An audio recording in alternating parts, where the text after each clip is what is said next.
Assalamualaikum warahmatullahi wabarakatuh. Selamat siang, salam sejahtera.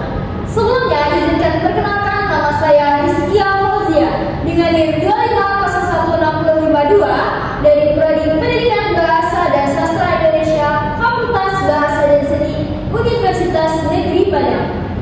Baik teman-teman, pada kesempatan siang ini saya akan menjelaskan sedikit tentang materi tataran semantik dengan mata kuliah pengantar linguistik umum.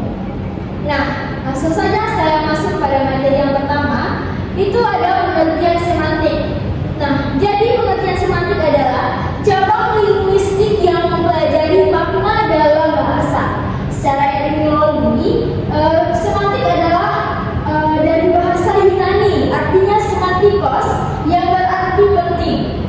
Nah, menurut kamus kajian, semantik adalah hubungan antara tanda linguistik dengan hal yang ditandainya. Kemudian itu ada menurut objek, semantik adalah kata, rasa, kalimat, dan wacana. Oke, selanjutnya itu ada manfaat semantik. Mengapa kita perlu mempelajari semantik? Yang pertama adalah itu untuk komunikasi efektif. Artinya dengan tujuan untuk memahami makna yang tepat untuk menghindari kesalahpahaman. Yang kedua, manfaatnya itu adalah untuk pemahaman teks yang dimana bertujuan untuk menginterpretasi makna dalam karya sastra dan teks akademik. Yang ketiga, manfaatnya adalah untuk pembelajaran bahasa dengan tujuan membantu penguasaan kosakata dan penggunaan kata. Dan yang keempat itu ada penelitian linguistik yang dengan tujuan dasar untuk kajian bahasa yang lebih mendalam. Oke, selanjutnya itu ada hakikat makna. Apa itu hakikat makna? Makna adalah hubungan antara bentuk linguistik kata atau kalimat dengan konsep atau referensi di dunia nyata.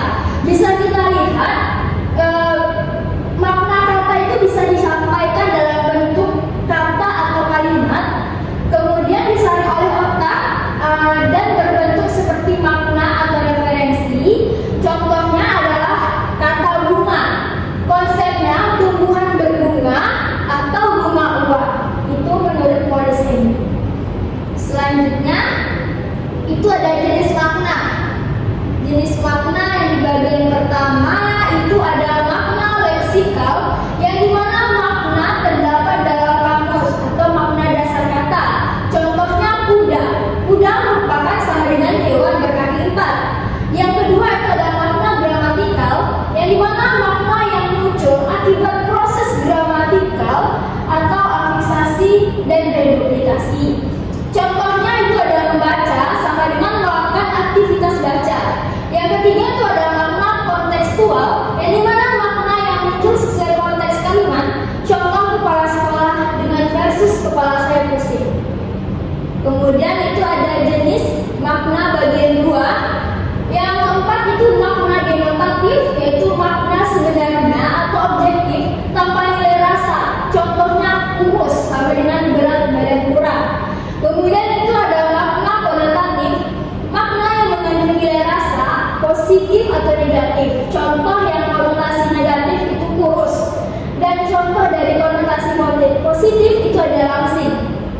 Kemudian yang keenam itu ada makna asosiatif, yang dimana makna yang muncul karena hubungan dengan hal lain. Contoh itu melati yang diasosiasikan dengan kesucian. Oke, yang kemudian itu ada relasi makna hubungan antar kata. Yang pertama itu ada sinonimi, yang artinya hubungan persamaan makna. Contohnya itu cantik sama dengan indah atau sama dengan elok. Yang kedua tuh ada ano atau diantonimi, yang dimana hubungan pertentangan makna. Contohnya panas, lawannya dingin. Besar, lawannya kecil. Yang ketiga itu adalah polisemi, yang dimana satu kata dengan beberapa makna yang berhubungan. Bisa kita lihat contohnya itu ada kepala, bisa sama dengan kepala badan, bisa juga dengan kepala sekolah, bisa juga dengan kepala suku, dan tentunya maknanya yang berbeda. Oke, selanjutnya itu ada homonimi, yang bukan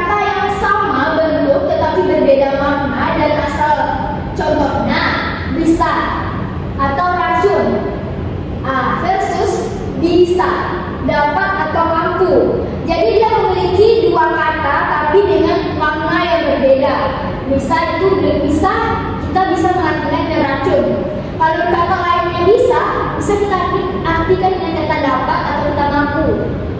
Kemudian itu ada hiponimi, artinya hubungan atas atau bawah yang umum atau khusus. Contohnya bunga.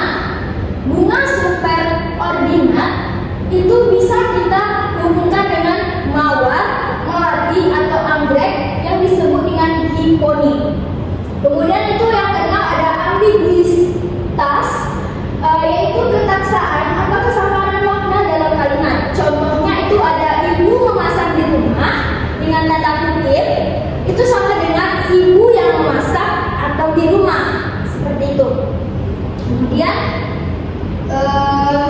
itu ada perubahan makna atau evolusi makna dalam bahasa. Bisa kita tengok yang pertama itu adalah perluasan makna, yang dimana makna menjadi lebih luas. Contohnya saudara, dulu hanya kakak atau adik, kini semua kerabat itu bisa disebut dengan saudara. Kemudian itu ada penyempitan makna, yang dimana makna menjadi lebih sempit. Contohnya sarjana, dulu namanya cendekiawan, sama dengan cendekiawan sarjana. Kalau sekarang kini sarjana itu hanya gelar S1, seperti itu. Kemudian itu ada ameliorasi, yaitu makna meningkat atau lebih baik. Contohnya wanita, dulu netral, kini lebih sopan dari perempuan, seperti itu.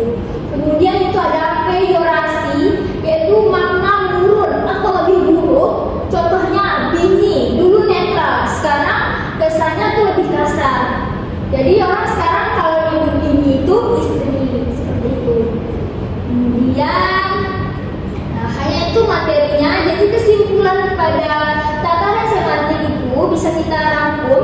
Yang pertama itu semantik, mempelajari makna dalam bahasa. Kemudian yang kedua itu membantu komunikasi efektif dan pemahaman teks. Yang ketiga itu makna memiliki berbagai jenis dan relasi. Kemudian makna dapat berubah seiringnya waktu. Kemudian memahami semantik penting untuk penggunaan bahasa yang tepat. Oke, hanya sampai sini yang dapat saya sampaikan. Semoga materi yang saya sampaikan bermanfaat. Terima kasih atas perhatiannya. Wassalamualaikum.